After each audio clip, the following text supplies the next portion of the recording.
Fruitz a débarqué sur le marché des applis de rencontres il y a quelques années, gonflé à bloc avec un concept tout frais, tout nouveau et inédit. Mais la réalité du marché les a vite rattrapés et leur a mis un grand coup de fouet. Après être passé à 2 doigts de la mort, Fruitz a finalement respiré un grand coup pour se remettre sur pied et tenter de reconquérir des utilisateurs qui s'étaient un peu lassés. Aujourd'hui, je vais tout vous dire à propos de Fruitz, une appli qui a fait des montagnes russes depuis sa création, entre appli numéro 1 et appli sur le point de stopper ses activités totalement. Quelle est la vérité qui se cache derrière Fruitz? Pourquoi ce concept si innovant et unique ne suffit pas à maintenir l'intérêt de ses utilisateurs? J'ai moi-même utilisé Fruitz pendant plusieurs mois pour tester cette appli en profondeur et je vais tout vous raconter de mon expérience. Dans cette vidéo, je vais rapidement revenir sur l'histoire de Fruitz et ses étapes marquantes. Je vais vous présenter l'appli et ses fonctionnalités, puis je vous donnerai mon point de vue sur ce qui fonctionne et ce qui ne fonctionne pas sur cette appli, pour finir par vous donner mon avis sincère et vous dire si Fruitz vaut le détour ou pas. Mais avant ça, je voulais rapidement vous passer un petit message. Des applis de rencontres, il en existe des tonnes, je le sais. Elles visent toutes des personnes différentes, des régions différentes, des recherches différentes. C'est vraiment pas facile de s'y retrouver et parfois on aimerait juste que quelqu'un nous dise simplement sur quel site on peut trouver ce qu'on cherche par rapport à qui on est. En tout cas, quand j'étais encore célibataire en quête de nouvelles rencontres, j'aurais adoré qu'on m'aide comme ça. Et bien pour le mois du passé et pour vous aujourd'hui, j'ai créé un comparateur personnalisé qui permet de cibler votre profil et votre recherche pour vous donner l'appli de rencontre la plus adaptée à vous. N'hésitez pas à aller y jeter un œil, je vous mets le lien en description. Fruitz, c'est une appli qui a été lancée en 2017 par 3 Français. À cette époque-là, Tinder est déjà bien implanté depuis plusieurs années et leur concept de swipe and match a été repris et adapté dans tous les sens. Toutes les applis et les sites de rencontres proposent plus ou moins la même chose et surtout, les fondateurs de Fruitz se rendent compte que ces plateformes ne parlent pas tant à la Gen Z. Trop sérieux, trop académique, ils veulent mettre un grand coup de pied dans la fourmilière. Ils rassemblent alors un max de créativité pour créer Fruitz avec un concept tout nouveau. Leur appli n'a rien à voir avec ce qui existe. Ils inventent un branding, une image et même tout un lexique pour dynamiser la rencontre en ligne. Et surtout, ils règlent un problème assez présent à ce moment-là, c'est le fait que sur Tinder et ses concurrents, personne ne sait trop ce que les autres viennent chercher. Beaucoup de gens ont une image assez négative des applis de rencontre comme des plateformes fréquentées uniquement par des personnes qui cherchent des rencontres éphémères. Alors Fruitz met au centre de son concept le fait de partager ses intentions clairement sur son profil via des fruits à choisir. La cerise, le raisin, la pastèque et la pêche. À sa sortie, Fruitz fait un carton auprès de son cœur de cible, les 18-25 ans. Son concept plaît et surtout l'entreprise mise sur un moyen de communication très adapté à sa cible, les placements de produits. Pendant des années, Fruitz est partout, sur la chaîne YouTube de Squeezie, Cyprien, Mastu, Joyka et bien d'autres. Il rencontre un certain succès jusqu'au début de l'année 2022 où pour les fondateurs c'est le moment de gloire. Ils revendent leur app pour 75 millions d'euros à la société derrière Bumble, la Bumble Inc., qui possède Bumble et Badoo. Si vous voulez en savoir plus à ce sujet, je vous renvoie à ma vidéo qui en parle juste ici. À ce moment-là, Bumble Inc. veut améliorer la présence de ses grosses apps en Europe auprès de la génération Z et trouve qu'acquérir Fruitz est un excellent choix pour mieux comprendre le marché. Seulement, le marché du dating étant un peu en crise, ils décident 3 ans plus tard, en 2025, d'arrêter Fruitz pour réduire leurs coûts et se concentrer sur leurs 2 gros mastodontes. Les 3 cofondateurs entendent la nouvelle et peinés de voir leur bébé s'éteindre, ils décident de racheter eux-mêmes leur appli précédemment vendue. C'est comme ça que depuis mi-2025, Fruitz connaît une nouvelle ère dans laquelle les 3 fondateurs se donnent pour mission de redorer le blason d'une app qui a prospéré. Bon, on va aller faire un petit tour sur l'appli. J'avoue que perso, j'avais utilisé Fruitz il y a quelques années et que pour la vidéo, je me suis recréé un compte pour retester et voir ce qui s'y passe aujourd'hui. Et j'ai été un peu étonné parce que rien n'a changé du tout par rapport à la version d'il y a plusieurs années. L'inscription est classique, plutôt rapide. Contrairement à certaines apps que j'ai testées récemment, il n'y a pas du tout de contenu un peu engageant dans l'inscription. Un partage de passion qui s'affiche sur le profil, des prompts à compléter, rien de tout ça. À la fin de l'inscription, on doit effectivement choisir notre fruit entre 4 choix. La cerise pour trouver sa moitié, donc une relation sérieuse. Le raisin pour un verre sans se prendre la grappe, donc pas de plan occasionnel, mais pas non plus de relation sérieuse de départ. La pastèque pour des câlins récurrents sans pépins, pas besoin d'en dire plus. Et la pêche pour une envie de pêcher, qui est celui qui est le plus orienté rencontre fun. Notre profil est créé mais un peu vide avec juste une description, notre genre et le fruit choisi. Quand j'arrive sur l'app, le premier truc que je me dis c'est « mais c'est quoi tout ça ?» On arrive sur la page des profils proposés et on n'a pas moins de 10 boutons face à nous, en plus du profil de la personne qui nous est présentée. Et honnêtement, les boutons sont pas vraiment intuitifs.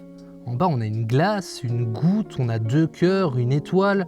Sur le profil de la meuf, on a une bulle de conversation avec un cœur, le point d'interrogation, aucune idée de ce que c'est, puis les 4 autres en haut. c'est un peu bizarre. Voyons ça d'un peu plus près. D'abord, pour swiper, on peut aller à gauche et à droite, pour dire oui ou non.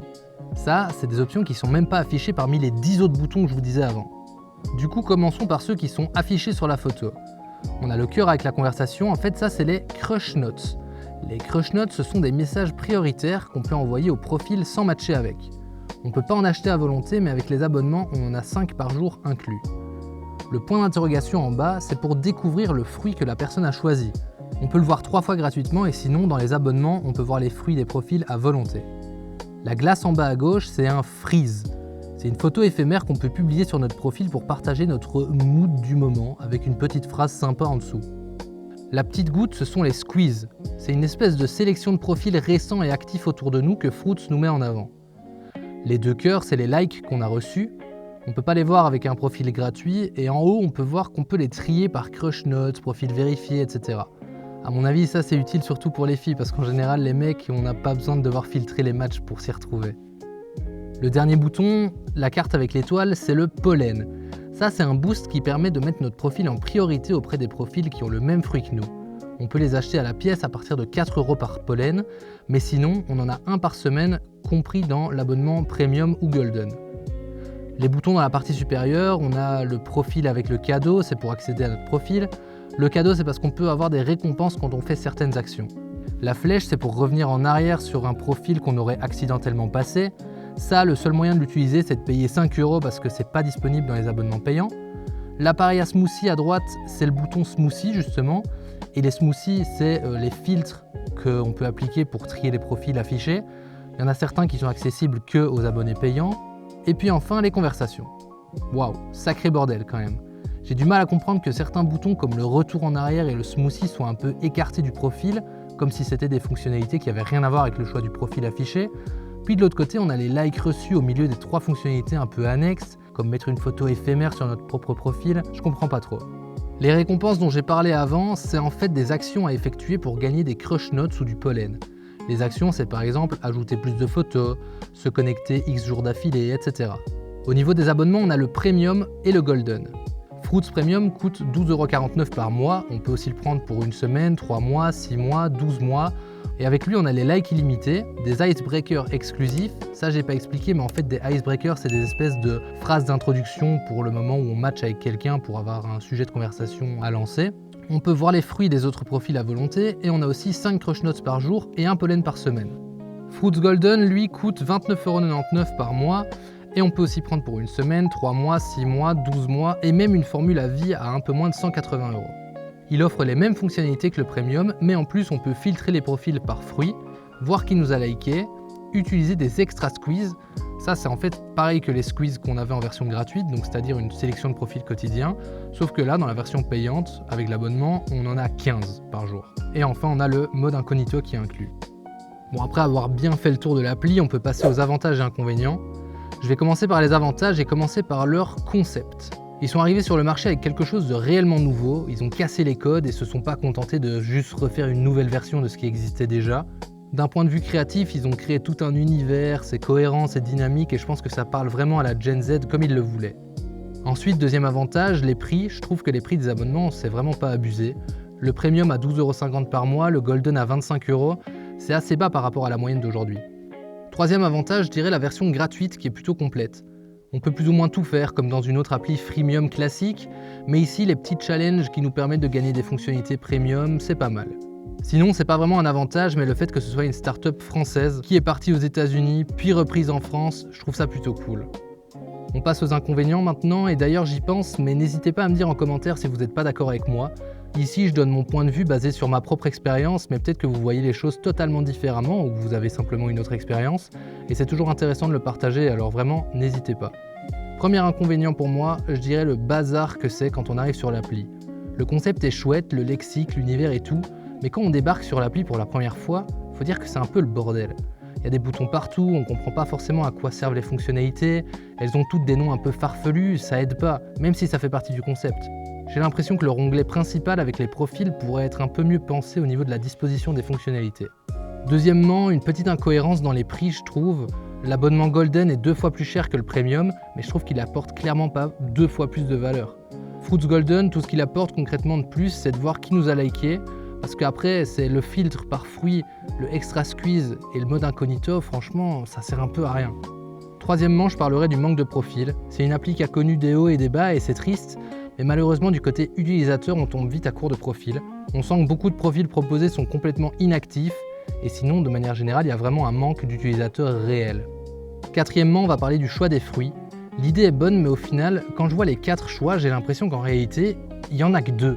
Parce que du coup, les choix, on a soit relation stable, soit sérieux mais sans prise de tête, soit relation occasionnelle régulière, soit s'amuser, en gros. Mais du coup, pour moi, le raisin rejoint la cerise. Quand on cherche du sérieux, forcément, on va pas se marier au premier date. Donc tout le monde commence par un verre sans prise de tête. Donc les deux sont un peu redondants.